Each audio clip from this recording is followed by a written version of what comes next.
हरिंदर ताऊ और हरिंदर ताऊ के बारे में आप सब जानते हो। किसान आंदोलन में यदि किसी व्यक्ति ने धूम मचाई थी, सपोर्ट किया था, तो वो हरिंदर ताऊ थे।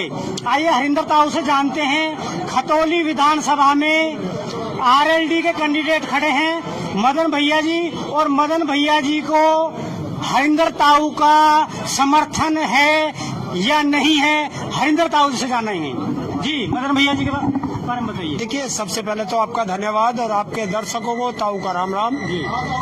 पहली बात यह है कि समर्थन देना या ना देना, समर्थन कुछ नहीं होता, कार्य करना पड़ता है। और मैं आज इसीलिए आया हूँ कि उस 750 किसानों की हत्यारी सरकार, उस लखीमपुर खीरी की घटना जो किसानों पर गाड़ी चढ़ा के हत्या की थी, आज उसका बदला लेने का समय किसानों को मिला है। तो आज खतौली के विधानसभा क्षेत्र की जनता से अपील करने आया हूँ कि आपको से अनुरोध है कि जो किसान है, जो किसान पुत्र है और जो युवा है, जो महिला है, जो बेरोजगार है, जो मजदूर है, आज आपको मौका मिला है कि अपनी वोट की चोट से इन हत्यारी सरकारों से, इन वादा खिलाफी सरकारों से, इन झूठी सरकारों से बदला लेने का समय आ गया है। हरिंदर जी, ये बताइए कि अभी जो पूर्व विधायक रहे विक्रम सैनी जी, उन्होंने टिकैत जी पे टिप्पणी की फेसबुक पे। उन्होंने कहा कि टिकैत जी किसानों के नाम पर कलंक है। आपके क्या विचार है इस बारे में? देखिए, मैं ऐसे जो छोटे छोटे लोग होते हैं, मैं इनसे कोई वास्ता ही नहीं रखता। देखिए, नरेश टिकैत जी हो या राकेश टिकैत जी हो, वो एक हाथी की तरह है। और जब हाथी चलता है तो रास्ते में कुत्ते बहुत मिलते हैं और कुत्ते भौंकते रहते हैं, कुत्ते भौंकते रहते हैं, हाथी अपना चला जाता है। तो कुत्ता किसे कह रहे हैं? मतलब अब ये समझने वाले समझ गए, जो ना समझे वो अनाड़ी है। ठीक है। बाकी अगर खतौली की बात करें तो कुछ लोग कह रहे हैं कि हमारा जो कैंडिडेट है बीजेपी का, वो बहुत मजबूती पे है। देखिए, हाँ बिल्कुल। अभी मैं एक वाइट देख रहा था, एक पत्रकार उससे महिला से सवाल कर रहा था, जो महिला खड़ी है, उसे पता ही नहीं, उसे यह पता नहीं कि मैं कहाँ खड़ी हूँ, किस विधानसभा क्षेत्र में हूँ, कितने तुम्हारे यहाँ बूथ हैं, कितने गांव लग रहे हैं। जब उस बेचारी को ये पता नहीं, वो तो एक रबड़ की स्टाम्प है कि पति को जेल हो रही है तो पत्नी को दे दो, पत्नी को जेल हो जाए तो पुत्र को दे दो। तो ये है। मैं पूछ लो, मोदी से पूछो, अरे योगी से पूछो कि परिवारवाद किसे कहते हैं? इसे परिवारवाद कहते हैं। अच्छा, एक चीज और बताइए कि ऐसा पहली बार होने जा रहा है कि उपचुनाव में प्रदेश के मुख्यमंत्री खतौली आ रहे हैं और आज तक कोई उपचुनाव में मुख्यमंत्री गया नहीं है। तो इसके बारे में आपसे कुछ जानना चाहेंगे। देखिए, डर, किस चीज का डर है? अरे जनता जनार्दन से बड़ा कोई है देश में? ये जनता का डर है कि खतौली विधानसभा क्षेत्र के जो लोग गन्ना बैठे, भाई मैं तो पूछना चाहता हूँ कि आपने ये कहा था 14 दिन में गन्ने का पेमेंट होगा, हुआ? आपने कहा मिल चलने से पहले गन्ने का पेमेंट हो जाएगा, सारा हुआ?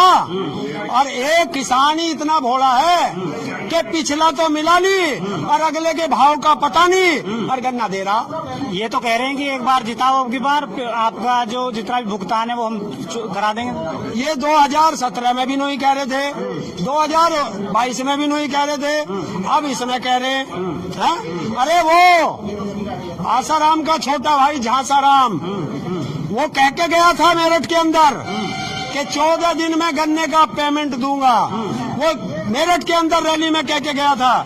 देश का प्रधानमंत्री था मोदी, तब बोल के गया था कि यहाँ किसान चौधरी चरण सिंह किसान कल्याण कोष बना दूंगा, 1700-500 करोड़ तो ऐसे ही दिलवा दूंगा। उससे पूछो कि कहाँ है वो किसान कल्याण कोष। मैं पूछना चाहता हूँ कि बनाया तो कुछ है नहीं। एक चौधरी चरण सिंह के नाम पर लखनऊ का एयरपोर्ट था, अरे उसे भी बेच के खा गया, उसका भी नाम अडानी एयरपोर्ट कर दिया। मोदी जी कह रहे हैं हमने विकास किया है। है? विकास कर दिया। तो भैया एक बात बता दे, 8-8.5 साल हो गए, विकास तो इतना बड़ा हो गया होगा। कौन से स्कूल में पढ़ा है वो मुझे बता दे, हम भी देख आएंगे। विकास किया, विकास इस देश का विनाश किया है। और ऐसा नालायक पुत्र पहली बार देश को मिला है कि जो बाप दादाओं की संपत्ति बेच के और गाड़ियां और हवाई जहाज खरीद रहा हो और कह रहा हूँ मैं तो विकास कर रहा हूँ। अच्छा, अभी आप डर की बात कर रहे थे कि डर गए हैं, लेकिन बीजेपी के लोग कहते हैं कि हम तो डरते नहीं किसी से। अच्छा, तुमने देखा चोर कभी कहता है कि मैं चोर हूँ? कहता है क्या? ना कहने का। चोर कभी नहीं कहने का मैंने चोरी की है। तो ये तो वो लोग हैं, इनकी कथनी और करनी का अंतर आपको पता चल जाएगा। 2 करोड़ रोजगार का वादा किया था, है आपको पता है। इनका एक ही मकसद है कि इस देश के गरीबों को और गरीब बनाओ, किसानों की जमीन छीन लो, उन्हें मजदूर बनाओ। क्यों? कि ये हिटलर की नीति पे चल रहे हैं। अब आप ये बता दो कि खतौली में आप भी आ गए, कैसा माहौल है? अगर हम बात करें माहौल क्या है? देखिए, किसान इनसे नाराज, मजदूर इनसे नाराज, युवा इनसे नाराज, महिला इनसे नाराज, तो इन्हें वोट कौन दे रहा भाई वो बता दो। ये कह रहे हैं कि हम तो मजबूत हैं और जितने भी जाट वोटर है वो हमारे साथ है, ठाकुर हमारे साथ है और ब्राह्मण हमारे साथ है, गुर्जर हमारे साथ है। अब इनसे नो पूछो कि ये कहते हैं सबका साथ सबका विकास, और ये जातिवाद पे बात है आगे। अब इनसे हिंदू मुस्लिम का कार्ड तो चला नहीं, तो अब आगे अंग्रेजों की नीति पे कि फूट डालो राज करो। अब जातिवाद पे आ गए। या जातिवाद चलेगा? यहाँ चलेगा विकास, यहाँ चलेगा वादा, यहाँ चलेगा गन्ना और यहाँ चलेगा रोजगार। बात करें कैंडिडेट जो आरएलडी के हैं मदन भैया जी, अभी आपने भी बयान सुना होगा, बाल्यान जी ने एक बयान दिया था, संजीव बाल्यान ने, कि ये तो भारी कैंडिडेट हैं, ये विकास क्या करेंगे? इनसे नो पूछ कि मोदी कहाँ का कैंडिडेट है, वो कहाँ से आया? मदन भैया पाकिस्तान से आया, चीन से आया, अमेरिका से आया, कहाँ से आया? अरे 30 साल पहले देख लेते हो, गाजियाबाद भी तो इसमें मेरठ में लगा था भाई, तो कहाँ से भारी? और सुन, जो बीजेपी का कैंडिडेट है वो भी खतौली विधानसभा क्षेत्र का नहीं है, वो भी दूसरी मीरापुर विधानसभा क्षेत्र का, तो वो भी भारी है। कैंडिडेट भारी है बीजेपी का। अगर ये हमें भारी बता रहे तो ये भी भारी है। और ये अंग्रेजों की औलाद है, हम हिंदुस्तान की औलाद हैं, तो हम भारी कहोगे? भारी ये है।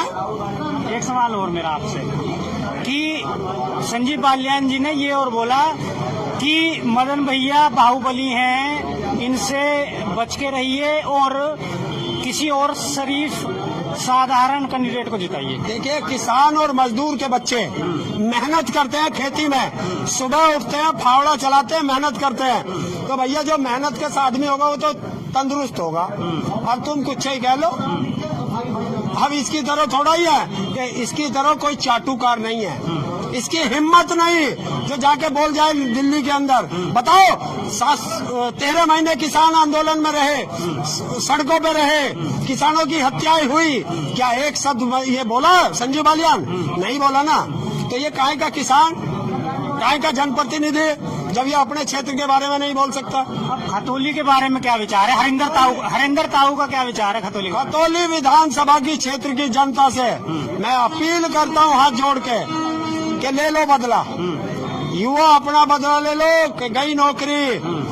जो एससी है वो अपना SC ST OBC सब अपना बदला ले लो, क्योंकि संविधान गया, संविधान गया तो आरक्षण गया, आरक्षण गया तो कटोरा हाथ में आ गया।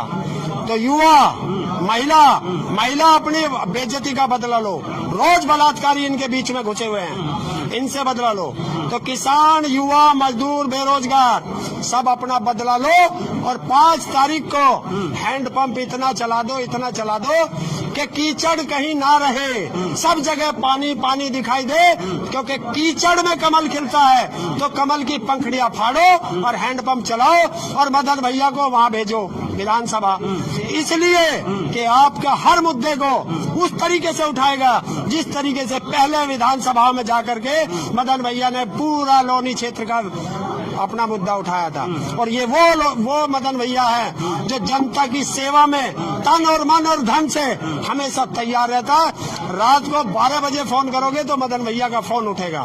एक सवाल आखिरी, जो हरिजन समाज है, जो एससी समाज है, मायावती जी का कोई कैंडिडेट नहीं है। अब मायावती जी के आपको पता ही है कि वो भी बीजेपी को थोड़ा सपोर्ट कर रही हैं, तो ये हरिजन समाज जो है खतौली का, ये किधर जाएगा? देखिए, आप एससी से पूछ के देखो भाई, बीजेपी है वो संविधान को खत्म कर रही है, तो बाबा साहब का जो संविधान है जब वो खत्म हो जाएगा तो एससी समाज कहाँ जाएगा? तो एससी समाज को साथ आना है, और उससे इसलिए आना है कि सबसे पहली बात संविधान बचाना है, आरक्षण बचाना है और देश बचाना है। और उत्तर प्रदेश के अंदर समाजवादी और आरएलडी गठबंधन ही देश यहाँ पे आरक्षण बचा सकता है, संविधान बचा सकता है। बीजेपी वाले तो आरक्षण खत्म कर रहे हैं। अरे बीजेपी वाले हाथरस में कहाँ चले गए थे जब दलित की बेटी के साथ बलात्कार करके इन्होंने रात को 2 बजे जला दिया था? कहाँ चले गए थे? रोज दलितों के साथ अत्याचार हो रहा। अरे ये तो बीजेपी वाले वे हैं कि मूंछ रखने पे गर्दन काट देते हैं, घोड़ी पे नहीं चढ़ने देते। तो इसलिए बीजेपी को भगाओ, प्रदेश बचाओ, खतौली बचाओ। एक संदेश आखिरी आपका, एक तो खतौली का जो संपूर्ण समाज है उसको, और एक आपका बीजेपी सरकार को कोई संदेश। देखिए, जनता को संदेश है कि 5 साल बाद आपको नुमाइंदा चुनना पड़ता है, लेकिन आपने पिछली बार गलत नुमाइंदा चुन लिया जिसका आपको खामियाजा भुगतना पड़ा। लेकिन कोई बात नहीं, दोबारा आपको संदेश मिला तो आप चुने और मदन भैया को ज्यादा से ज्यादा वोटों से जिता करके, और इतनी वोट भर के भेजना कि ये जो चोर लुटेरे हैं गड़बड़ी करने की सोचते हैं, तो इतनी भर के भेज दो, ये गड़बड़ी कर ही ना सके, फुल भर के भेज दो। सब समाज सरकार को संदेश है, होश में आ जाओ। और आ रहा हूँ योगी जी, होश में रहो, ट्रैक्टरों पर बैन लगाया, हटा लो। 26 तारीख को आ रहा हूँ लखनऊ, ट्रैक्टरों का बैन ही हटाऊंगा। ठीक है, धन्यवाद। हरिंदर ताऊ जी हमारे साथ थे।